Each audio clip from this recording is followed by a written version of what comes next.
last night we got invited to Little Mountain Life, to their home. Yep, we had some brisket and Yes. some other homemade goodies. Yep, yep. And also Jack from the Mindful Homestead was there, and also Josh from Working Aussie Homestead.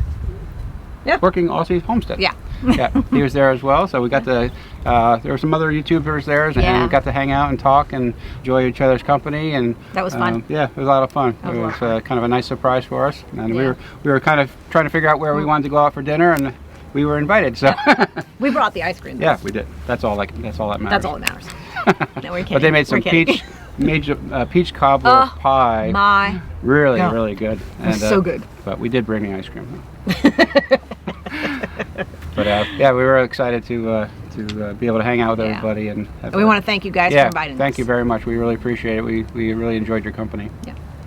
So we're just kind of on a little break right now. Yeah, we just had lunch. Just had lunch, and we're going to go back to the activities in a couple of minutes. But yeah, we're just we're having a good time. Like I said, it was about 9 hours. 9 hours. About 9 hours. To come, a little over 9 hours to come down, which was definitely worth it. We just sat in on Joe Salton's. Awesome. And also Justin Rose, we got to sit in, listen to him. Cheryl got to do one that I didn't listen to, which was on health. And so chronic illness with him. Yep. Yes, if anyone wants to or is a Homesteaders of America member, you can actually go onto their site and you can see all of the lectures that have been going on all weekend. Right. However, they said that if you were here yesterday and you missed some of the beginning ones, anyone can actually go onto their site and see some of the lectures from the morning. So that was really nice. Right. The rumor is that there's over 5,000 people here, so it was sold out, and the lines were crazy. Yeah. But it's been fun. Yeah, it's been a lot of fun. It's been worth it. Yeah.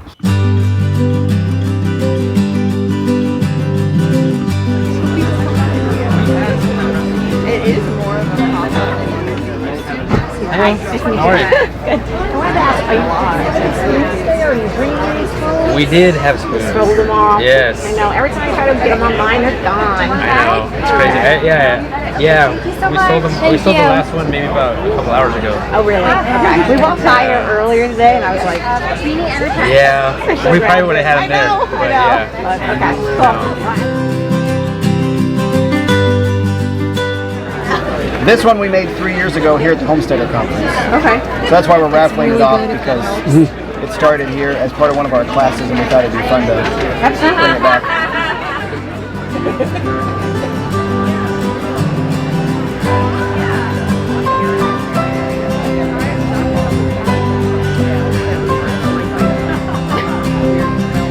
That was the first time that I realized.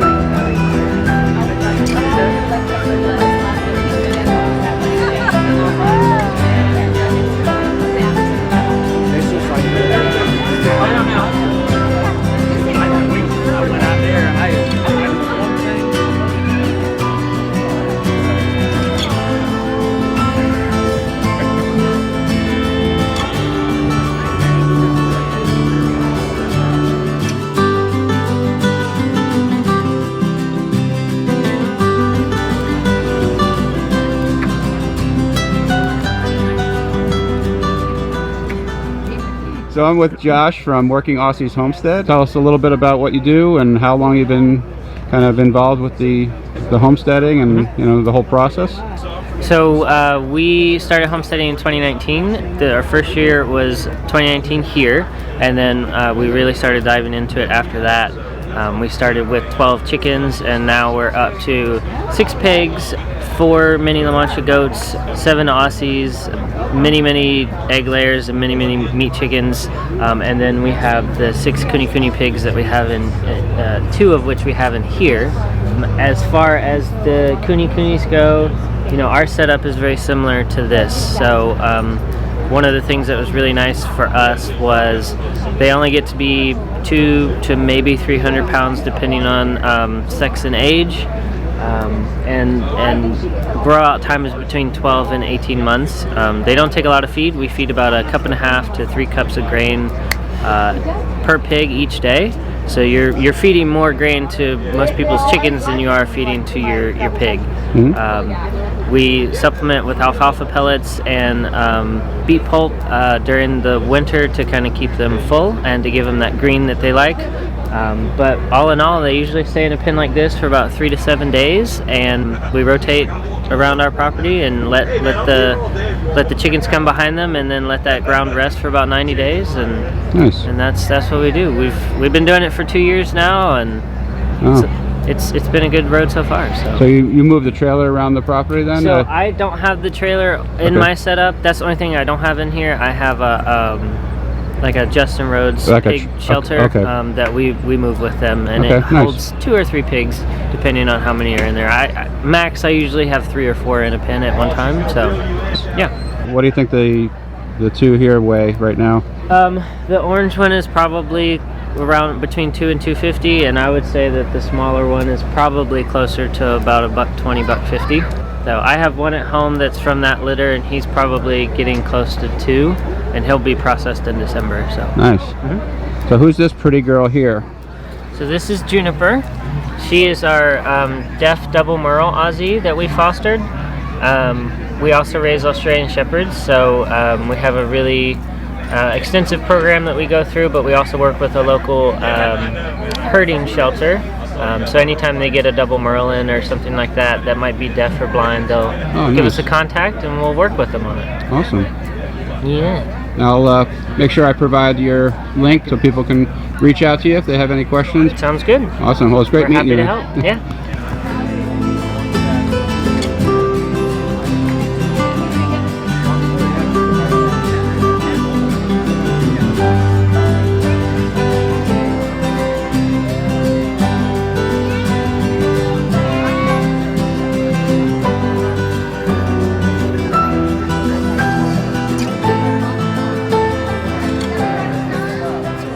Hi, I'm Nicole, and this is my company, Earth Energy Essences. I am a grower and homesteader up in Vermont. I make a line of flower essences and herbal body care products. I grow a lot of the herbs and or wild harvest in the woods and fields of New England for what I need to make my products. Flower essences are a really gentle type of herbal remedy that help access what is underneath a lot of our physical ailments. So it's a really direct connection to that. And they pair very well in an integrative medicine approach. So anything that you have going on that you're doing, they're not going to negatively interact, but they might help your process of healing. And many years ago, I got really excited and interested in that, and it's just kind of led me here to this wonderful event at the Homesteaders of America. Follow Earth Energy Essences on Instagram at Earth Energy Essences, and we have a website, earthenergyessences.com. Nice. And, is this your first time at the conference? This is my first year at the conference. I was going to try to come last year, and then obviously last year didn't happen, but I heard about it in 2019 and was in the process of transitioning from growing herbs and vegetables for market into growing herbs for medicinal purposes and building this business. Nice. So it's been a really nice conjunction of events, and I'm very excited to be here this year. Well, it's very nice meeting you. I will make sure to put your information in the description below for people to check out your channel and pop in and say hi. Wonderful, thank you. So nice to meet you as well. Nice meeting you.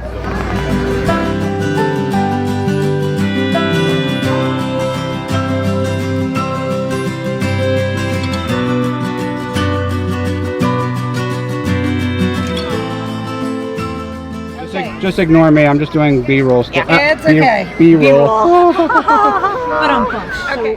How is your honey taste so good? So, a lot of people think that honey just is from flowers and clovers, but where we live here in the Shenandoah Valley, we actually are blessed with so many trees that have a floral scent that the bees will go to. On our property, we have tulip poplars, which is a really highly desired honey when the bees go up and go to the trees. We also have cottonwood trees, which are sticky and sweet and have a very distinct smell, as well as, yes, the flowers that occur naturally in our area. So this honey is a spring honey. We harvest one time per year. because we're growing bees, and sometimes the honey is just a little bit of a benefit.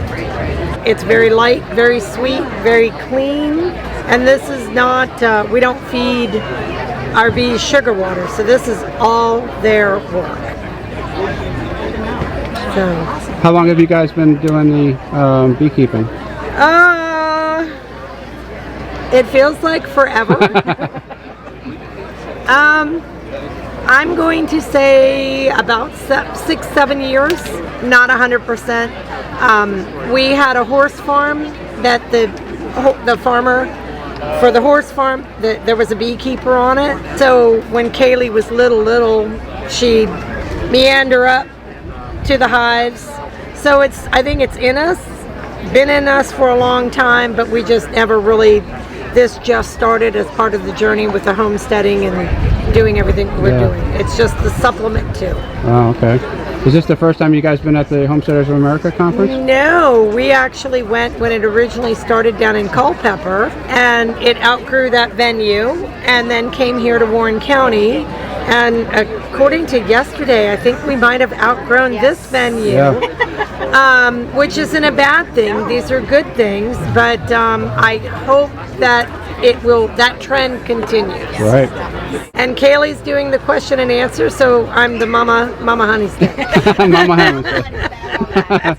Well, we appreciate that. We're going to actually bring some of this home with us. So we only got a couple left to pick from. They pretty much sold out, which is a great problem to have. Yes.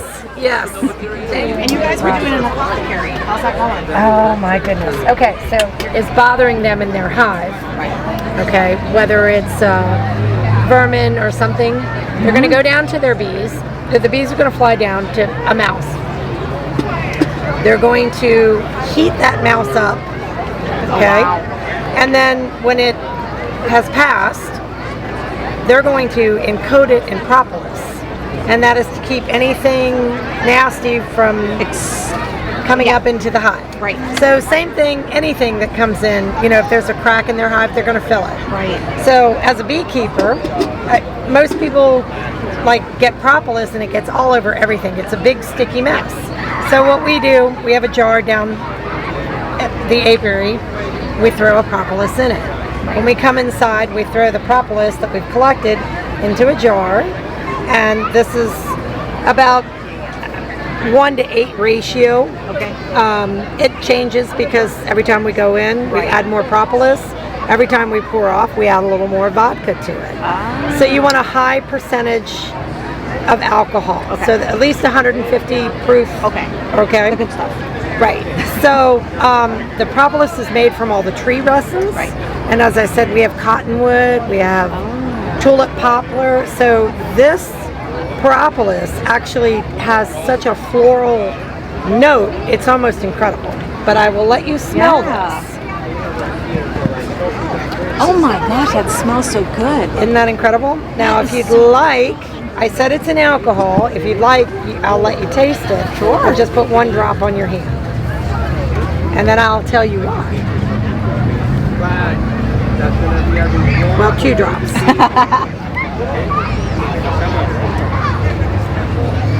Oh, that's interesting. Isn't that interesting? So the propolis is used to the bees for antimicrobial, antibacterial, antiviral. It's to protect that hive. Well, we're benefiting the same thing. So It's like a tincture. it is a tincture. Because you're putting alcohol. It is a tincture. Okay. So first line of defense for antiviral, antibacterial. Wow. Save your propolis. Okay. Thank you. Tincture it. That's an awesome tip. You just took a step into herbalist. Love it. Love it. Yep. Well, thank you for that. Appreciate it. Thank No you so problem. much. Did you want to taste? No, it's okay. Thank you. I Okay. appreciate it, though. All right. so much. Have a great Thank day. you. Bye-bye. Good luck.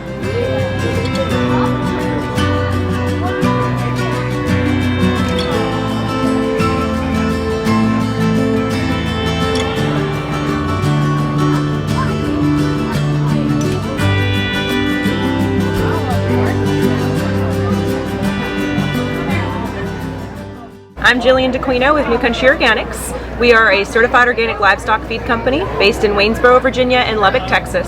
We mill all of our feeds. We try to source as locally as possible. We only buy North American certified organic grains, so we do not import from overseas for those grains because we believe that the USDA organic is the gold standard of agriculture. We are all about gut health at our company, so we fill our feeds with probiotics, minerals, vitamins, anything that's going to help get the best for your buck, to help your animal absorb those nutrients properly the way that they were supposed to.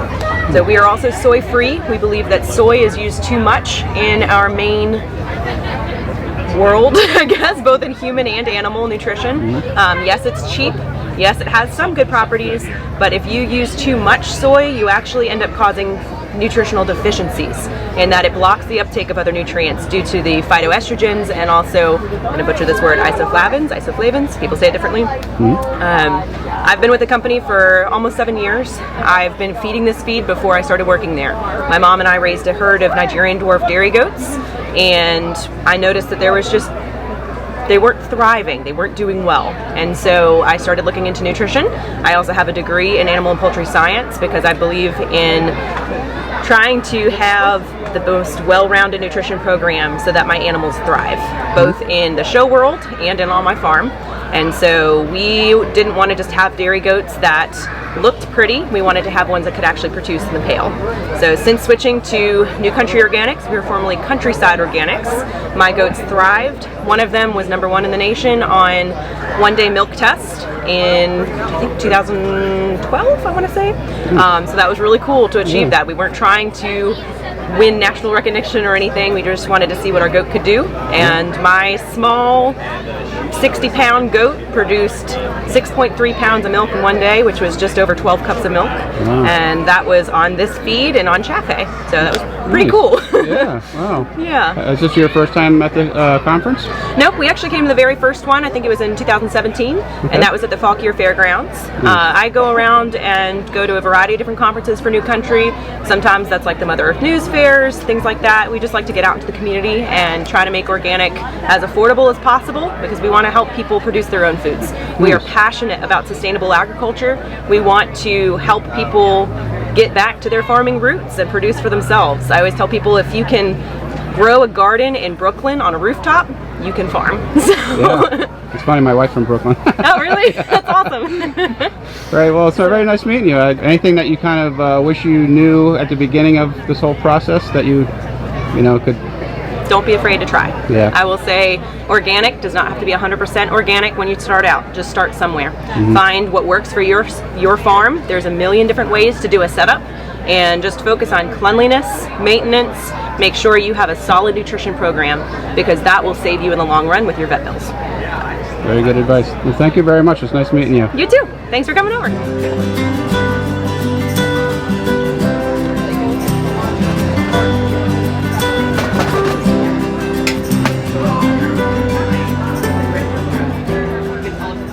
I'm Lauren, I'm with ALMA Apothecary, and we're pretty lucky because our farm, Eventide Farm, is just 5 miles down the street from here. So wow. I know some people have traveled for so far, and I'm so glad. I want to welcome you to the area.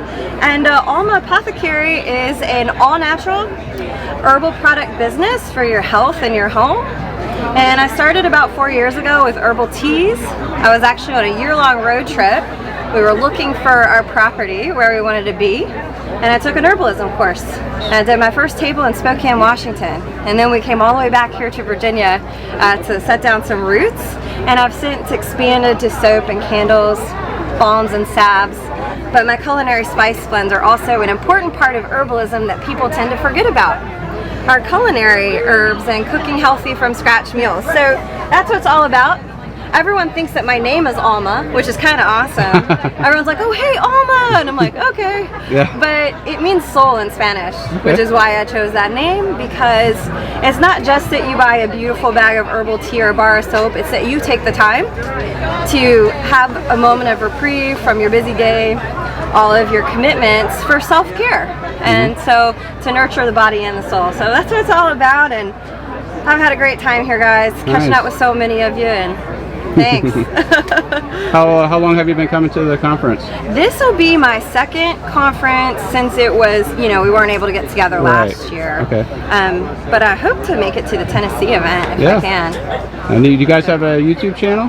Yeah, I actually just started my channel. I have like maybe 7 videos up. Okay. But it's ALMA Apothecary. Oh, nice. All right. Well, we'll make sure we put the information in the description below, and people can come and check you out. Thank you. Well, it was very nice meeting you. It's really nice to meet you too. And anything you'd like to share? Anything that you kind of kick yourself that you didn't do early on that you kind of? There's so many lessons. You know, it's funny. I just made a video with tips for people who want to get into farmers markets. I would say go for it.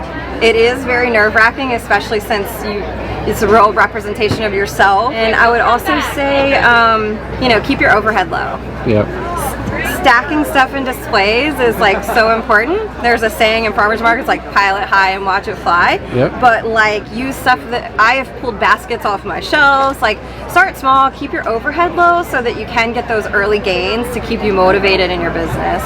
And you don't have a lot of, you know, really high startup costs. All right. Oh, very good advice. Well, thank you very much. And it's very nice meeting you. And like I said, I'll provide all your information below for people to check out your channel. Cool. And your business as well. Absolutely.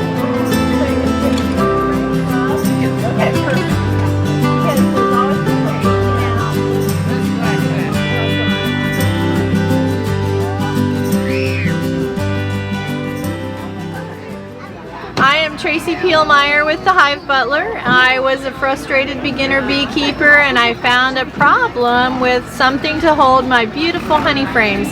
You've worked so hard all year to get that glorious golden treasure. I pulled those honey frames out and I didn't have anywhere to put them. I wasn't going to use a dirty cooler or a cheap office tote or a cheap tote from Lowe's. So I wanted a food grade storage tote that would hold all sizes of frames securely no matter how I carried it.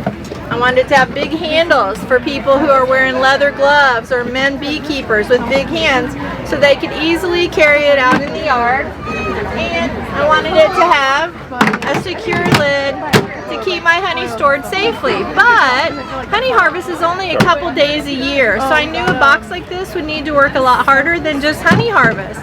So the game changer for us was the ventilated lid. So we made a ventilated version of the lid so you can take the Hive Butler with you down to the bee yard to do your hive inspections.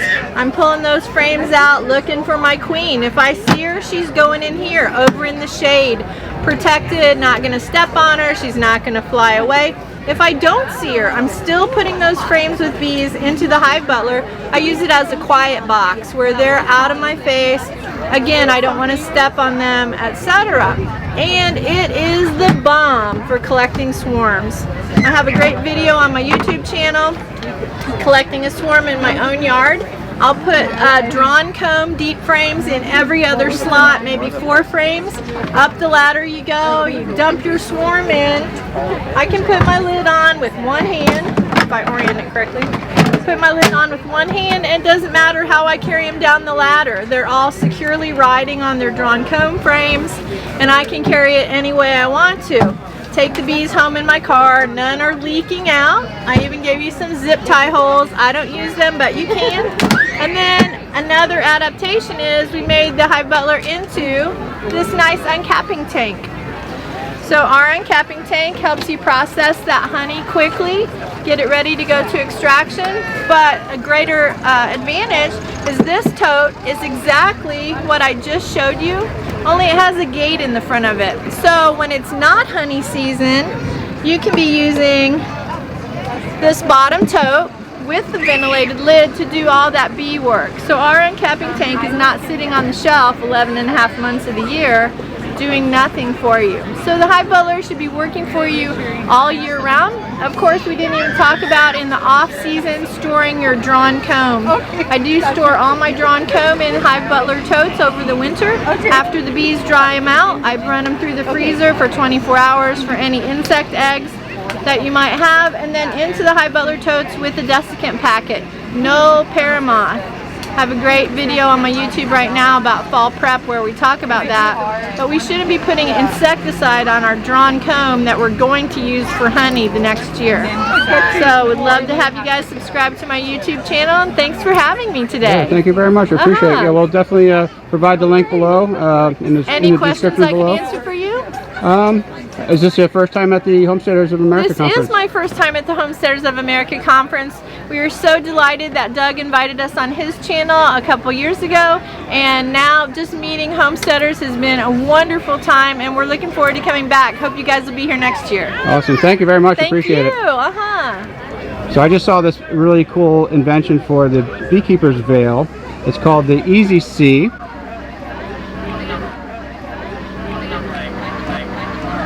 And I'll have this young lady talk a little bit more about that. Hi, I'm Valerie Bruner with the AUSSIES. I invented the AUSSIES because I got frustrated trying to see the eggs and larvae in the frame, the cells of the frame. And so I needed the mesh to be out of my way. I wear readers, and all I could focus on was the mesh. So I took that away, made a frame and a clear polycarbonate shield so I could see clearly through there. And it has been a real good improvement for my sight and finding the eggs and larvae in the frame. Oh. It's removable. If I have to replace my veil or my suit, I just take it off and put it in my new veil. Okay, so instead of wearing your glasses underneath your veil. Yes, I still wear my glasses okay. underneath my veil because I still need help seeing them, but I do have a clear view now. Nice. That's a really cool invention. Thank you. Thank you. Well, and do you have a YouTube channel as well? I don't have a YouTube channel. Instagram? No. Or Facebook? We have just started. This is the first event we've been at with the AUSSIES. Okay. So it's just come out. We have just started an Instagram account and a website. So theeasysee.com. Well, we'll make sure we'll put the link below in the description. Thank you. Appreciate it. Thanks. Nice to meet you guys. You too. Yeah, you too. This right here, we got the backbone. Homesteaders of that's it. That's us. The backbone. That's us. Thank you guys. Appreciate it. You guys have a great weekend. You Hope too. you have Thank fun. you. Take care. Have a good one. All right, guys. Well, we are done with the conference, and we are going to be heading back to Pennsylvania to pick up my mom and Cheryl's mom, actually, and they're going to spend some time with us. So we're looking forward to that. Yep. And so, did you have a good time? I did. Yep, I did. It was fun.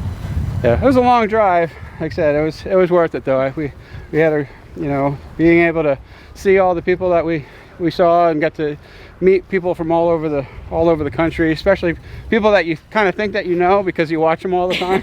It's a really weird feeling. Yeah. But we're excited to see some of the other videos that are out there because we saw tons and tons of other YouTubers out there filming and interviewing other YouTubers. So anyway, we had a great time and hope you guys enjoy the video.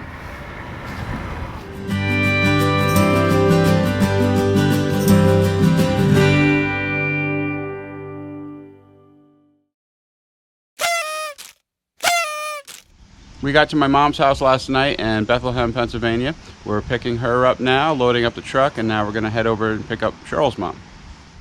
This is Mom, everybody. Hi. I should record you getting into my truck, really. That would be entertainment in itself. You have the step ladder ready, do you? I was going to bring one, actually. I forgot. All right. You need some help? I'll help her. You wish.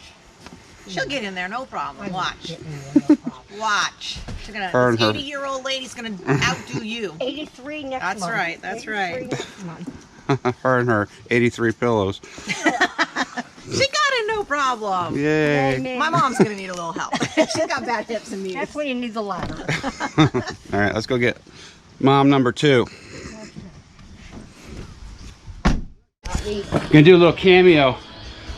This is Cheryl's oldest brother, Keith. Hello. And her younger baby brother, Scott. Me. Look at this bum. You gotta get the, Free advertising. Yeah. Little shameless plug. You know what I'm saying right there, boom? If you're in PA, call me. Barbara, she had to cheat and use the ladder. That's not funny. That's not funny at all. So we're headed back to New Hampshire now. We got about an 8-hour drive. So you guys get nice and comfy. All right. My mom's gonna cheat too. Yeah, nice and easy. Maybe not. Yeah. There you go. There you go. Yeah, Or do it the other way. If Let's it do it was the other way. One step at a time. If it was closer to the curb, I could do Yeah, it. then you can do it. One step at a time. Grab the handle. Yes, Mom. Okay. 2 moms This on is- the way home. This is gonna be a long ride. We're staying until Christmas. I forgot to tell you. Oh. All right. Well, we're staying here, so I forgot to tell you that. This is gonna be a long ride.